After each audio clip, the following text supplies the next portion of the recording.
সুন্দর করে সেজে থাকলেও স্বামীর আগ্রহ পাওয়া যায় না কেন? সাজা কই থাকে? 99.99% মেয়েদেরকে বলতে পারি, বিবাহিত মেয়ে যারা বাসায় তেনা করে থাকে রীতিমতো। আলমারি ভর্তি জামদানি শাড়ি, ডয়ার ভর্তি পাকিস্তানি থ্রি পিস, আর খাটের নিচে পড়ে গড়াগড়ি খাচ্ছে ইন্ডিয়ান ড্রেস গুলো, যেগুলো অনেক দামি দামি কিনছেন, কিন্তু কি পরে থাকবেন?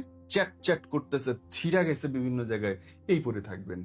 বুয়ারাও এরকম ড্রেসে থাকে না। আপনার হাজবেন্ড যখন বাইরে থেকে কাজ করে ফিরতেছে, 10টা কর্পোরেট লেডির সাথে দেখা হচ্ছে, 10টা খুব সুন্দর করে রেডি হয়ে মেকআপ করা মানুষের সঙ্গে তার উঠবস করা হচ্ছে, ঘরে ঢুকে দেখলো একটা তেনাবোরা কাজের বেড়ি। এত সোজা?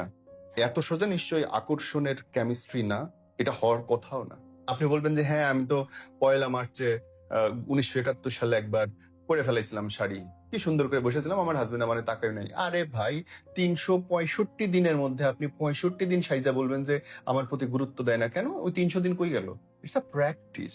প্রত্যেকটা দিন আপনি একটু করে তার জন্য রেডি হন না। আসতে স্যার আপনি জানেন যে 9টার সময় ঘরে ঢুকবে, আপনি 8টা 45 থেকে মা হওয়া বাদ দেন, বউ হয়ে যান, গার্লফ্রেন্ড হয়ে যান, তার জন্য রেডি হন। সে তো বাসায় কিছু এসে পেতে হবে।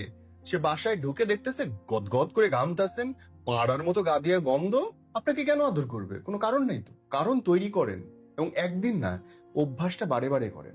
ইনশাল্লাহ বোন, বিশ্বাস করেন, সে আপনাকে দেখে শিখবে। আপনি তাকে শেখান যে আমি তোমার জন্য সুন্দর করে সাজছি, তুমিও আমার কাছে সুন্দর করে প্রেজেন্ট হও। সেও লুঙ্গি পরে গা চুলকাইতে আসবে না আপনার কাছে, দেখবেন সুন্দর করে বয়ফ্রেন্ডের মতোই আসছে। Trust me.